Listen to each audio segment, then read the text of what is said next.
91.3 FM, WBNY, Buffalo's original alternative, brought to you by the mandatory student activity fee here at Buffalo State.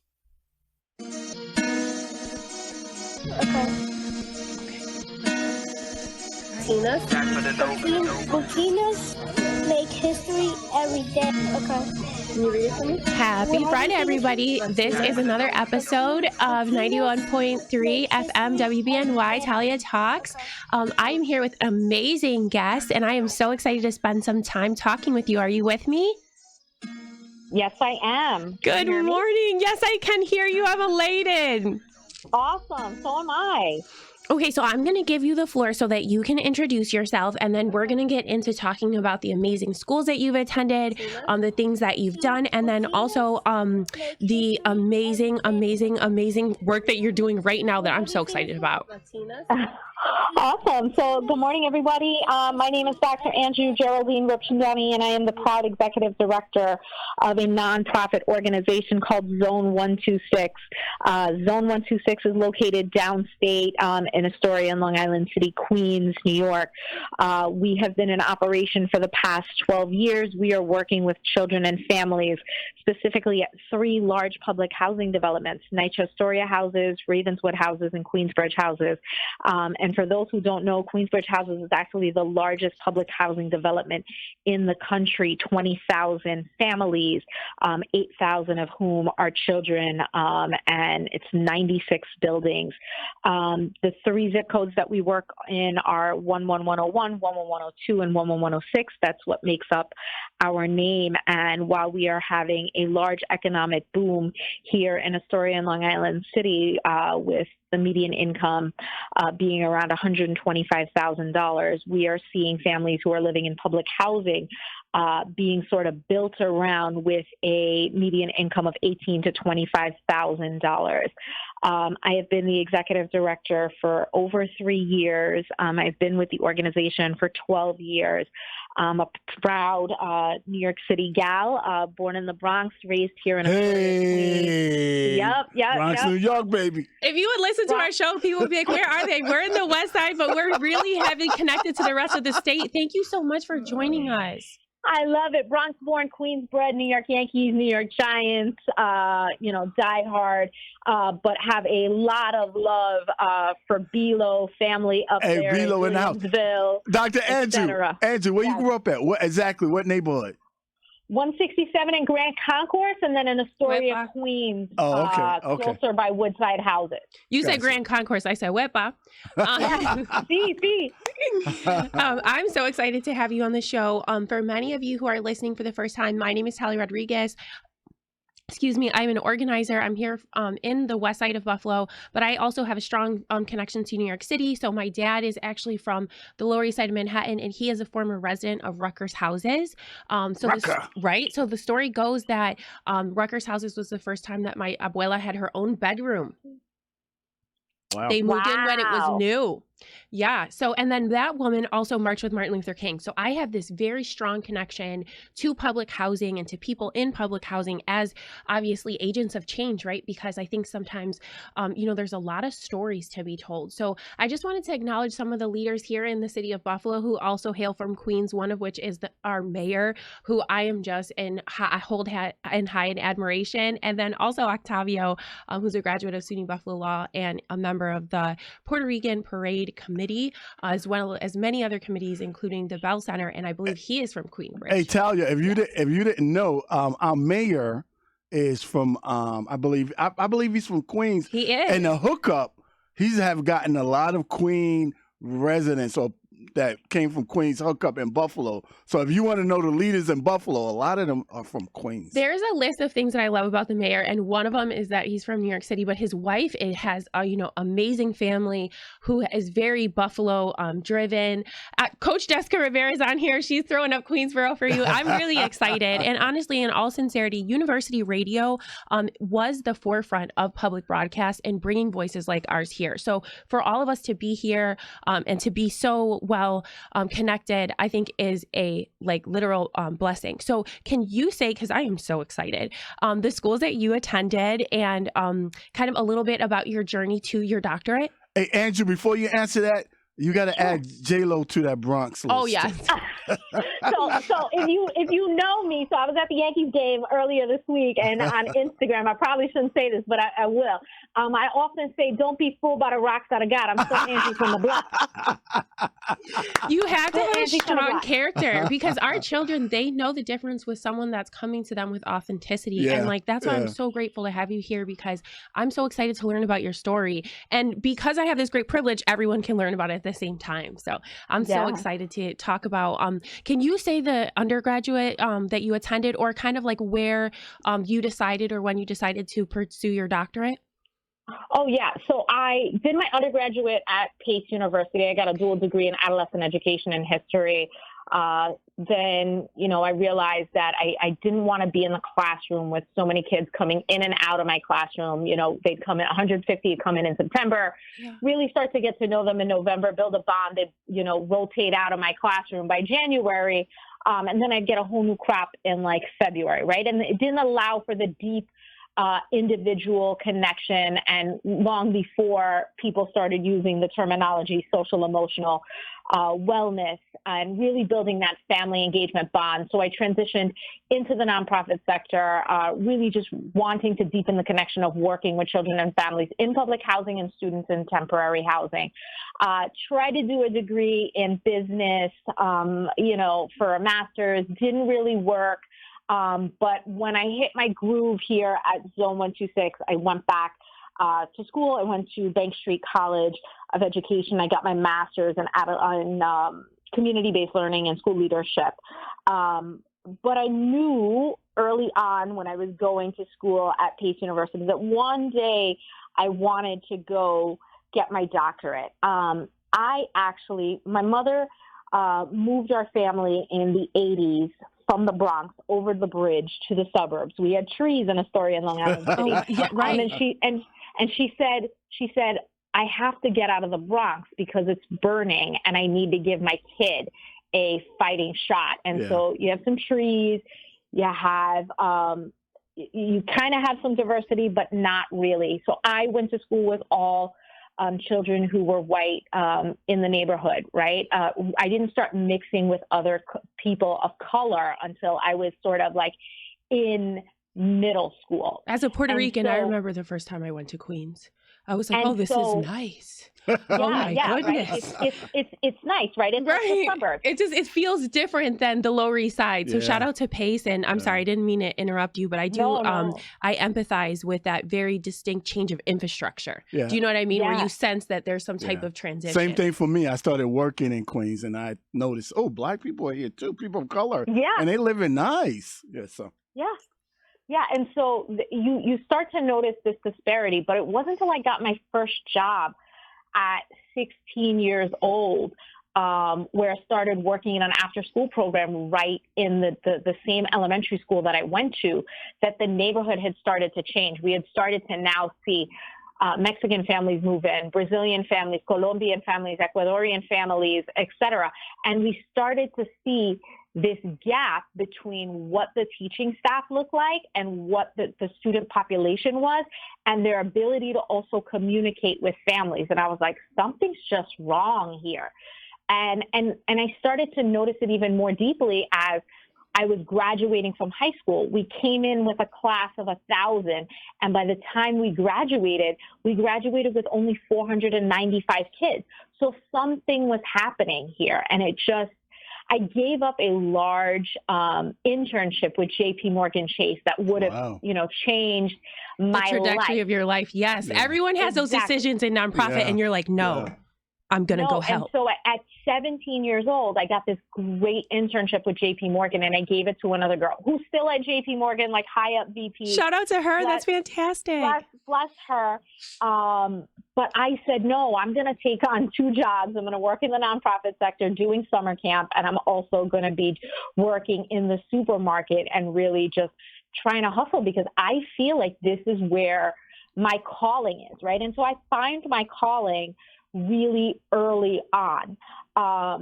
And it's always been fueled. And so I got it fueled even more at Pace University, at the School of Ed, and really trying to understand how we could support Black and Latino youth in having the same path as middle class children have as well.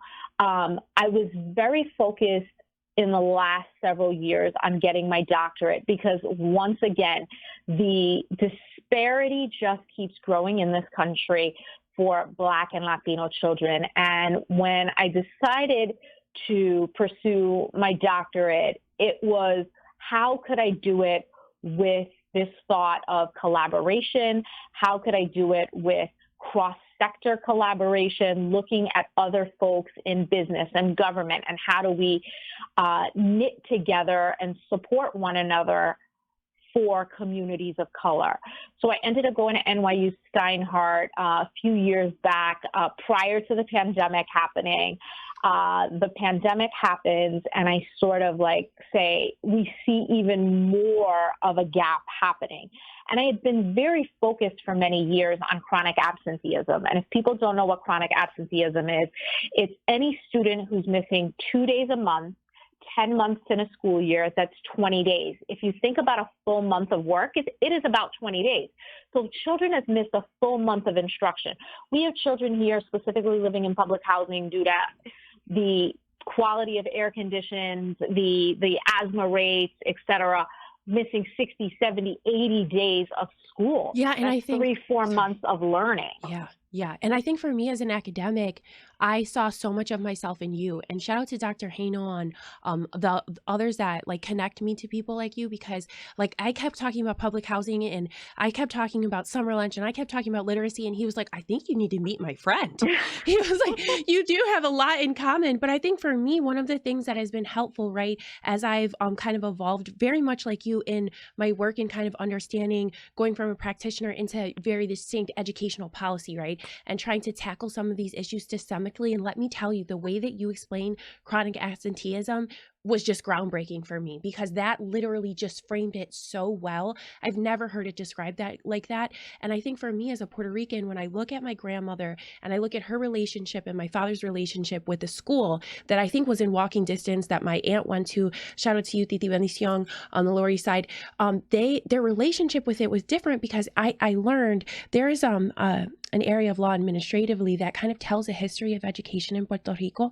And you can see, as the Puerto Rican government is reporting to the United States, that we don't hit even up to 50% enrollment in elementary school until well after the 1950s. So I have this quote that says, in World War II, my uncles and people were going to fight for a nation that still was struggling to provide an infrastructure for the people in the school that was reflective of their lifestyle, because a lot of them were still farming, and my grandma worked on a sugarcane plantation, so she only had a 3rd grade education. And then when people decide if school is important and what their relationship to school is, would you say things like that matter?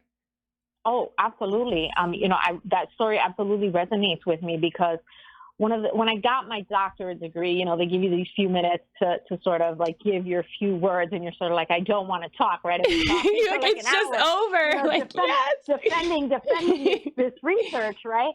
But one of my dedications was to my great-grandmother, right? My family on my mother's side hails from Trinidad and Tobago and Puerto Rico, and on my father's side, Indonesia and France. And my great-grandmother was a single mother, entrepreneur, we can call her that, right? But she couldn't read and write. And so in the college, she used to sell fruits and vegetables daily to these individuals, right? And she was a nice lady, but she was a Black woman, right? And they would pay her, but they wouldn't think anything more. And so in 3 generations, to have a doctor in the family, goodness. Right? Yeah. But she realized the power and the value of education, right? She's looking from heaven, but we stand on the shoulders of such great giants, females who just literally persevered. Yeah. But regardless that they couldn't read or write, they knew the value of what they were going to pour into the next generation that would lift up the entire family. Yeah, she embodied that hip hop energy too. I like that. Yeah. And one of the things I often say, is families don't wake up and say, hey, I don't want my kid to succeed, right? When they come up to a school, and they're yelling and screaming, I'm like, yes, give me that parent. Why? Because it's They their care. way. They're They there. care, and it's their way to advocate, right? Yeah. We often have times where parents won't walk into a school because it's the same principal who terrorized them when they were Right. I call it educational historical trauma, like what your Yeah. experience is as a parent, as a Carry it. student informs, right? Wow. And you're there as an agent of change. So tell me, because I could talk to you forever. I think that's clear. Can you tell me, just because like I want to just, again, thank you for spending time with us, but talk about the resiliency that the organization that you and your work, obviously both as a neighbor and as a professional, are leading. What are the things that you're seeing with Zone 126 when you're able to take a specific look at how to support parts of our community? Are you seeing, better policy and better aligned conversations, or like kind of what was the impact for you when you were able to kind of I don't want to say zone in at that level, but like have the hyper local approach? I think what's great about the hyper local approach and being a backbone organization. A backbone organization is not a competitive organization. Right. They're looking at collaboration, and they're trying to coalesce everybody around a central issue. Right. I think when we started more than 12 years ago, we were like, yes, the 1 in 50 children living in public housing is going to graduate from high school, transition to college, and then potentially become civically engaged. That's what the data showed us. And we're like, okay, we're going to go pursue 40 and 45. But as things have changed and we've begun to dive deeper between the community engagement piece, really speaking to young people and diving deep, we're starting to realize that there's a precursor to all of this, right? Oh, there's yes. the basic core support, core needs, like Maslow's hierarchy of needs, where it's sort of like you can't even get a child to learn if they're coming to school with the fact that the alarm didn't ring, they're hungry, there might have been a domestic dispute in the house, they don't have clean clothes. Who can learn? Or they're under those being conditions? told that they're not going to succeed. Ooh. Yeah. So like, because people say often that to kids because they're so broken themselves. Yeah, so it's like who wants to come to school, right, when you're already late, when these things have happened, and when you come through the door, instead of somebody utilizing an asset-based approach, saying, I'm so glad, Tommy, you're here today. I'm so excited. Let me give you a hug and let me walk you to class. And the right? school being a place of somebody- resource. But somebody instead saying, oh, late again? Come on, let's go. Yeah. Right? There's a different approach and how you can spread kindness and change somebody's day. It's free. Yeah, absolutely. It's free. Like spread kindness. Specifically here, my like we're the same person basically. So my career really goes from community schools where we spend a lot of time doing what we called climate work, right? Like school climate work.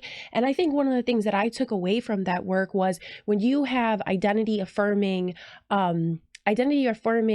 themes in the school, right? So one of my favorite schools, PS30 Frank Sedita Academy, they're bilingual, and also we have monolingual classes, but there's an entire wall where as you enter, it says welcome, I think in like 26 different languages. And in the middle of Puerto Rico, we had a little bit of extra money, and we had these amazing engaged artists who I believe now are in Louisiana, but they did a spray paint mural for me of Puerto Rico. So all my kids who were coming from Hurricane Maria, who were processing the fact that it was freezing outside. Because it's -10, and you get that in Queens too, where it's like, okay, go, put this jacket on, okay, go, and you're like, where'd all the palm trees go? Like, what's happening to me? They got to see that, and I think for me, just the piece of being able to have art inclusion in the climate of schools is really important. The second thing, and I would love your feedback on this, was valuing the people inside the schools and making sure that they felt important so that they could see the school as a place of resource and not a place of stress themselves. Because I feel like that affects their ability to welcome someone in. You know what I mean? Yeah. And then food. Absolutely. Free food. Yeah. Add free food, and then I feel like that's a recipe for success. So I know that you're active in food security and in bringing food resources in unique ways. Could you talk a little bit about that? Yeah, absolutely. I mean, so years ago I said, listen, I really want to create a food pantry at our schools, right? And everybody looks at me and they're like, you're crazy. Like, what's going on? Like, where are you coming up with these ideas? I'm like, no, there's a food insecurity issue here in America and people are not talking about it. But here comes this pandemic, right? And you can't ignore it. CBS, NBC, ABC, CNN, all showing these lines and lines of people who are in the middle class who are standing on food pantry lines because they've immediately lost their jobs, Yeah, they need the extra help. And so now it's so hard to ignore that people are like, okay, I think it's time. And now it's become this sort of central hub around closing what has been a gap all along, and people were too frightened to talk about it, to now saying, no, yes, I do. And because of the country's inflation and pricing, et cetera, we're not going to be ashamed about it, right? We have 3 school-based food pantries that we have opened up here in the neighborhood. I'm so proud of you. Yeah. Thank you. They operate on a weekly basis. Yeah. So Monday, Tuesday, Wednesdays, families fill out a form. Thursday, we get our trucks. Yeah. Friday is the distribution. And you're also closing the gap when oftentimes children don't have hot meals over the weekend and in summers. We're also distributing fresh fruits and vegetables as well because we are trying to increase the number of vegetables and fruits that children and families are consuming, right? But this is now a part of a staple of our resource, right? And it's become even more critical now with the migrant opportunity. I'm going to reframe this. I hear a lot of people. I could cry. I love you so much. Go ahead. It is not a migrant crisis. Everybody came here from someplace. This is an opportunity. These people are also trying to create their American dream. Dreams. Let us think about it from an asset-based perspective. Yes, our city is having a challenging time. We've got 93,000 migrants. We have no place else to put them. But this is CBOs, community-based organizations all across the city are like, we are ready to step up and help, right? So we have realized in supporting the newly migrated that they cannot go into a shelter. Most of our hotels downstate have now been turned into shelters with a canned item because it could be seen as a weapon. So we realize now everything. Yes. I had no idea. We have to have everything in smaller packages. Or in bags, like plastic bags. Okay. Wow. Or in bags, right? Like we have to split up. So if we gave a box of strawberries, right? We needed to split those up in smaller packages so that they could be individual and finished by the end of the day because of the fact that there is no stove in there. There is no refrigeration system in there, et cetera. But how are we feeding these individuals on a daily basis? They came here. They've crossed the jungles of Venezuela. I had a young man cross the jungle of Venezuela, broke his glasses and had it taped together. With courage, some of them walking alone in the dark for the dream of freedom, for the things that we often take for granted and look past. And, for people like me, when I hear what you're doing, it just brings me so much strength. We are literally mirroring the same strategy in the Schaefer Village community where I lived when I was pursuing my doctorate at UB Law.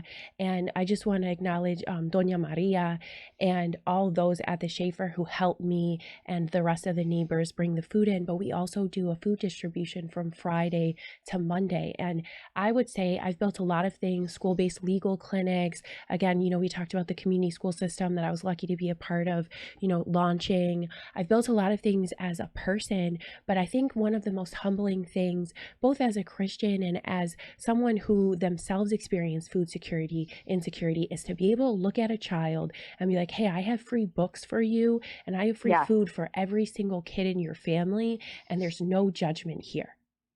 Like that being able to do that every single week, it's really changed my life. And that's why, like, acknowledging the work where you're doing it and understanding that you have really unique challenges because there's this huge infrastructure around you. And it's like almost there's so many different layers of economy in New York City, that I just know that you're really changing lives in a way that probably I can't even comprehend, because it's so hard to feel so unseen in such a complicated economy. You know what I mean? Yeah. So tell me just really quickly, because I could talk to you forever, and you to me are like the type of American hero that needs to be lifted up, which is why I'm so grateful for SUNY Buffalo State and for University Radio. Just being able to be here as a Latina. I think only 3% of radio or media personality. Okay, let me redo my statistic. Only 3% of Latinas are employed in the media. Wow. Yeah, we're not often like heard. So for the two of us to be here to talk about our families and the way it's influenced our legacies and advocacies, I think, just on university radio is really cool. Can you tell people where they can follow your journey and how to support 126? Because I definitely put a plug on LinkedIn. And the lieutenant governor was here, and one of his staff members who was Latino, who was so excited to see, I told her, I was like, hey, I'm interviewing someone from 126. So like I've tried to share it, but I want to make sure that I make room for everyone who's listening right now and hearing about it for the first time to be able to know how to follow you and your personal journey, and then also the organization. Of course. So you can follow us on all of our social media sites, Zone 126 Queens. We are on Facebook, Twitter, LinkedIn, Instagram. You can also follow me on LinkedIn and Dr. Anju J. Rupchandani, as well as on Instagram, AJRUPCHANDANI. We are always looking for either volunteers, donations, opportunity to do walkthroughs here in the neighborhood, et cetera, for people to sort of get involved, any way that folks want to feel like they can contribute, they are more than welcome to. Absolutely. We have a bunch of students often, who share residence both in Buffalo and in Queens and the Bronx. Many of my mentees and people like Lisbeth and people who inspire me are from New York City. So first of all, I have to beg you for another interview. I don't know when, I don't know how or where, but I would need on air. I'd like to beg you for another interview formally. And thank you. And then the second thing I have to ask is I think what everybody wants to know. Okay, so this is a really pointed question for you in terms of education. What advice would you have for an educator that's going into an environment, into a neighborhood or into a school, or to serve a community from an educational lens that is different from that community from whatever regard, but wants to be helpful? Is that not such a great question? For you? No, it absolutely is. I couldn't not ask it. You have to be immersed, right? Okay. Like you cannot do this work sort of get in your car, come here, do the work, get in your car and go home, right? You have to be immersed and understand the changing dynamics of a neighborhood and to understand a neighborhood, right? I live here in the zone. I walk around the neighborhood often. As a leader, I feel like you have to be and you have to walk and talk the talk. And so I put my pulse on things by talking to people, understanding, seeing what's going on, because that is the best way to sort of immerse yourself into what a neighborhood is like. Because oftentimes young people will say it, like it was said in my dissertation. People come, they drive their car here and they drive out. They have no idea what. Or I say they pack up their logos 10, and they 10, go. 20 blocks. They take that table cover and they hit right back in that car, and you're like, they're gone. But you're still there. Yes. And I deeply, deeply believe in. We always talk about self-care and how do we feel right. But I live and work and breathe this every single day, all day, every day, because I'm deeply committed to real community transformation. In order to do that, you have to be in community, I feel. I am in awe of you, and I'm very grateful again for those who connected us and for those who are supporting you. And I just want to say, like, you're the type of leader that I wanted to make this radio show for, because like I'm obviously following you on all channels, on LinkedIn, on your social media channels. And I think for me, as someone who sometimes feels, especially with the intersection of food security and public housing, like I'm an island, right? To be able to, as a public policy analyst and as a SUNY trained policy analyst, to be able to find a community with you, to know that you also have that level of transparency, because, you know, I live a couple blocks away from the community that I serve. And I think for both of us and for, you know, the mayor and for other leaders who also live in the city, there's a certain level of privacy and of yourself that you give when you also live where you serve, you know? So I want to acknowledge that and everything that you're giving, and also your family, because I know that when you serve in this way as a neighbor, it involves your family. And my son, he's 6 years old, he's an author, and now we do monthly community service, and I think he's starting to get it, you know what I mean? And I know you talked about civic engagement. So again, you to me are an American hero, and I'm just really grateful that you joined us here at 91.3 FM WBNY, and that we have the opportunity to talk to leaders like you, because I know that our students that are listening and our stakeholders on campus that are listening are thinking about ways that they can figure out how to support you, either from here or when, I would say when we go home, but when many of our friends from New York City go home. Willie, did you have anything to add? Yeah, I wanted to say also, she is an inspiration. We're so impressed by you. Also, for me, because I get to see a lot of interviews that we have on the show. I noticed they come from where I come from. I was born in Brooklyn, Bronx, lived in Manhattan, came to Buffalo, and all these movers and shakers grew up in my neighborhood. Like, you know, I'm thinking of you, Anju, J-Lo.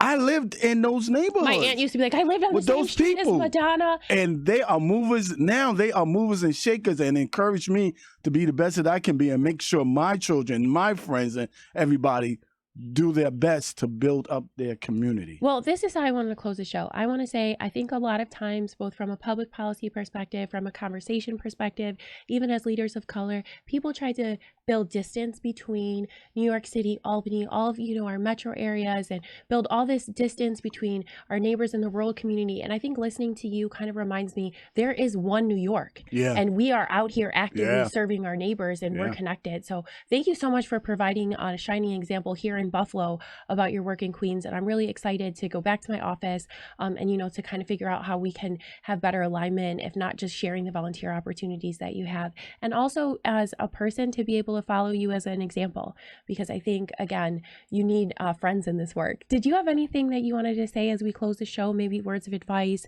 for young people who are from public housing, or people who feel maybe, you know, othered inside schools? You know, I think what I have to say is there are advocates and there are really good people who are fighting the good fight each and every day for people living in public housing. It's probably not often known because you're just, to change policy is so arduous. But there are people doing it. And public housing is a great place to live, be, learn, thrive, grow. We've said so many people have come out of public housing who are absolutely amazing. So it's the ability not to give up, but there's also this piece of there's just no place like home. Right? There's just no place like home, and home is sort of where the heart is. Right. And that's always your center and your sort of north on the compass. Thank you so much. I really appreciate it. I'm humbled by you. I know as I'm going to later re-listen to this interview, you know, just thinking about the great privilege I have to be connected and influenced and inspired by someone like you. And again, I formally begged you for another interview. I don't know where, I don't know when, I don't know on what channel, I don't know in person or via video, but I know I begged and you agreed. So I look forward to that. And for everybody who tuned in with us this Friday, thank you so much. And that's another episode of Talia Talks on 91.3 FM WBNY. Thank you, Doctor. Thank you, guys. Be well. Bye. Okay. Latinas.